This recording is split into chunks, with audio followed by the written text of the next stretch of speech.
राहुल गांधी ने कहा है कि हिंदू अब हिंसा करते हैं। इनकी ठेकेदार ही तोड़ने का तो जवाब दिया है राहुल गांधी ने कि तुम ही हिंदू नहीं हो, हम भी हिंदू हैं। प्रधानमंत्री को भी 2 बार बीच में इंटरप्ट करना पड़ा। उसी तरह से अमित शाह जी को, राजनाथ जी को, किरण रिजिजू को, भूपेंद्र यादव को, शिवराज सिंह चौहान को, कोई जो सारी बीजेपी के जो शीर्ष नेतृत्व है उसमें पूरी तरह से खलबली मच गई और कोई जवाब नहीं था। विधानसभा को लेकर अभी राहुल गांधी ने भी बैठक ली थी। क्या उस बैठक के बाद हरियाणा कांग्रेस के नेताओं की गुटबाजी क्या खत्म हो गई है? कुछ अपने जहां जिस नेता के साथ जुड़े हुए हैं वो उसको प्रोत्साहित करने के लिए कुछ नारे लगा देते हैं। ये लोकतांत्रिक पार्टियां, तानाशाही तो है नहीं, सबको अपनी बात कहने का अधिकार है। 4 साल में 5 साल में ये नहीं कर सके, वो अब इलेक्शन से पहले 2 महीने में कैसे कर देंगे? इनके पूरी तरह से विफल सरकार है। अब देख रहे हैं the times Punjab Kesari TV. कल पार्लियामेंट के अंदर राहुल गांधी ने जिस तरीके से अभिभाषण दिया और उसको लेकर बीजेपी हमलावर हो गई है। राहुल गांधी ने कहा है कि हिंदू अब हिंसा करते हैं। इसको लेकर हमारे साथ हरियाणा के कांग्रेस के अध्यक्ष उदयवान जी हैं। उदयवान जी, इस बयान से कितना वाकिफ आप रखते हैं? कल राहुल जी ने बीजेपी के सभी नेताओं को धो धो के मारा, उसके तिलमिलाए हुए हैं पूरी तरह से। एक एक मुद्दे पर इनके पास में कोई जवाब नहीं है राहुल जी के बातों का जवाब देने का। राहुल जी ने जिस तरह से पूरे धर्म की जो व्याख्या की, चाहे हिंदू है, मुस्लिम है, सिख है, ईसाई है, बौद्ध है, जैन है, सभी को जिस तरह से उन्होंने व्याख्या की और जिस तरह से चाहे वो अग्निवीर का मुद्दा है, चाहे मणिपुर का मुद्दा है, चाहे महंगाई का मुद्दा है, जिस तरह से हर मुद्दे को जो उन्होंने पूरा बेनकाब करने का इस सरकार को काम किया 1.5 घंटे के अपने भाषण में, और जिस तरह से प्रधानमंत्री को भी 2 बार बीच में इंटरप्ट करना पड़ा, उसी तरह से अमित शाह जी को, राजनाथ जी को, किरण रिजिजू को, भूपेंद्र यादव को, शिवराज सिंह चौहान को, कोई जो सारी बीजेपी के जो शीर्ष नेतृत्व है उसमें पूरी तरह से खलबली मच गई और कोई जवाब नहीं था। और स्पीकर को भी जिस तरह से बेहतरीन ढंग से राहुल जी ने निपटाया, इसकी कोई कहने की जरूरत नहीं है। लेकिन सर, जिस तरीके से हिंदू वाला बयान है उस पर क्या कहेंगे आप? हिंदू के लिए कोई ठेकेदारी नहीं है कि नरेंद्र मोदी ही बीजेपी और ये इनकी ठेकेदार ही तोड़ने का तो जवाब दिया है राहुल गांधी ने कि तुम ही हिंदू नहीं हो, हम भी हिंदू हैं। हिंदू सभी हैं, हम भी हिंदू हैं, तुम ही हिंदू धर्म के ठेकेदार नहीं है। हिंदू धर्म तो सर्व वसुदैव कुटुंब की है, सर्व वसुदैव कुटुंबकम, अयम नज परोवेत्ति गणना लघु चेत सामोदार चरता नाम तो सर्व वसुदैव कुटुंबकम। ये वो है हिंदुओं की जो संस्कृति।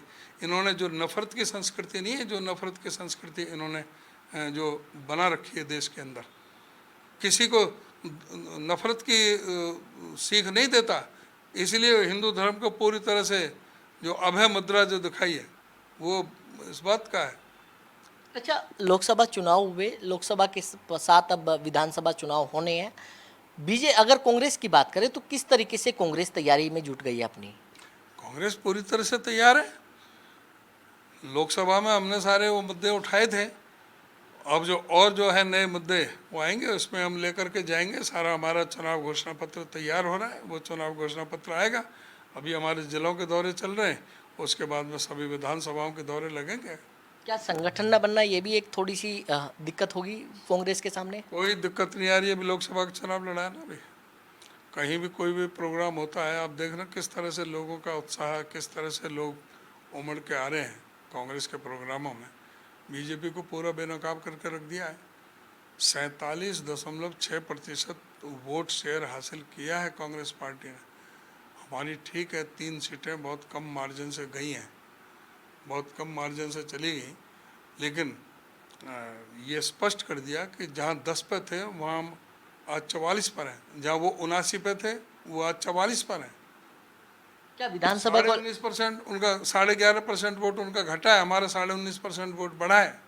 अच्छा, विधानसभा को लेकर अभी राहुल गांधी ने भी बैठक ली थी। क्या उस बैठक के बाद हरियाणा कांग्रेस के नेताओं की गुटबाजी क्या खत्म हो गई है? क्या विधानसभा में ये देखने के लिए नहीं मिलेगी, या गुटबाजी दिखती है तो कितना नुकसान हो सकता है? किसी तरह की कोई गुटबाजी नहीं है।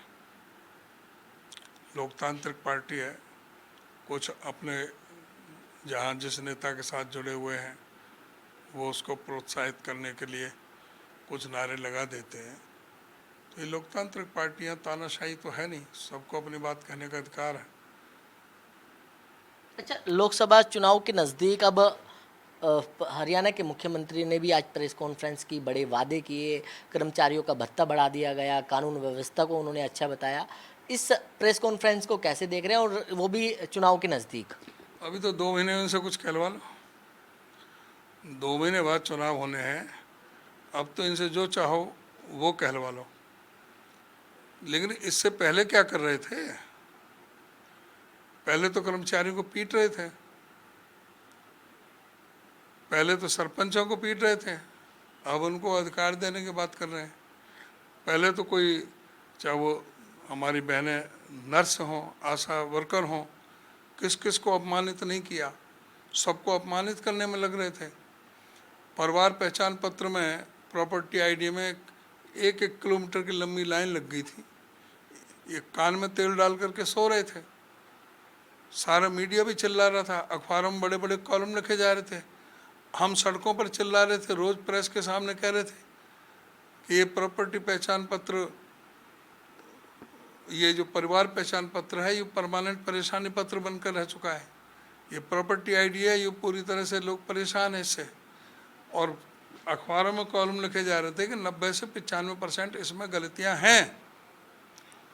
तो इस सरकार को पहले तो माफ़ी मांगनी चाहिए जनता से कि इनकी गलत नीतियों के कारण जो सैकड़ों करोड़ रुपए का जो खजाने पर बोझ पड़ा, जो एजेंसी हायर की, उन एजेंसियों पर जिन्होंने ये सारी गलत किए, ये परिवार पहचान पत्र, प्रॉपर्टी आईडी जो गलत बनाए, उन पर क्या इन्होंने कोई मुकदमे दर्ज करे, उनके कोई लाइसेंस रद्द किए, उनके ऊपर क्या एक्शन लिया। और अब ये कह रहे हैं कि जो 4 साल में, 5 साल में ये नहीं कर सके, वो अब इलेक्शन से पहले 2 महीने में कैसे कर देंगे। इनके पूरी तरह से विफल सरकार है। कानून व्यवस्था को भी इन्होंने ठीक बताया है। कानून व्यवस्था की तो हालत यह है, आज कोई दिन नहीं जा रहा जहां किसी न किसी व्यापारी से फिरौती ना मांगी जा रही हो। मेरे ही जिले में कल 3 मर्डर हुए हैं। पूरी तरह से कानून व्यवस्था का बिल्कुल बंटाधार हो गया। कानून व्यवस्था नाम की कोई चीज ही नहीं है। ये पहला ऐसा शासन आया जो 5-5 तो विधायकों को फिरौती की और जान से मारने की धमकियां मिली। ऐसा कोई जिला नहीं है, ऐसा कोई शहर नहीं है जहां व्यापारियों से फिरौती ना मांगी जा रही हो। जितना भी क्रिमिनल है, यूपी का भी और उधर को भी, आसपास के प्रदेशों के, वो आज हरियाणा में सक्रिय हैं और हरियाणा में गैंग काम कर रहे हैं। तो बिल्कुल ये थे हरियाणा प्रदेश के कांग्रेस के अध्यक्ष जिन्होंने खास बातचीत की। दिल्ली से कमल कुमार कंसल, नवोदय टाइम्स, पंजाब केसरी टीवी। हमसे जुड़े रहने के लिए हमारे YouTube चैनल को सब्सक्राइब करें और नई वीडियो की नोटिफिकेशन के लिए बेल आइकॉन को दबाएं। अगर आप ये वीडियो Facebook पर देख रहे हैं तो लाइक जरूर करें और ज्यादा से ज्यादा शेयर करें। धन्यवाद।